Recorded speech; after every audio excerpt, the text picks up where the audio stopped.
Nothing yet. On all three, nothing thus far.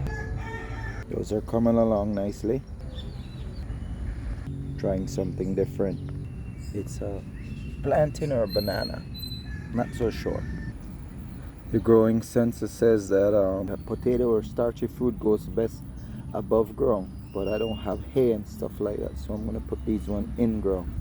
I have some fire starter there because it says it grows best if the roots and stuff don't have to push or break the soil. So I'm trying to figure out the best way how to do it. Put some fire starter in there. Says you also can put food as well, that helps. So hay, food, cardboard and leaves is necessary for potatoes and starchy like food to grow. It's best on top of the ground, but I don't have access to all that stuff, so I'm gonna kind of put it in the ground just a smidge. Use some soil just to help keep the leaves from blowing off. We work for like shares, comments, subscribe to the channel. Membership also available.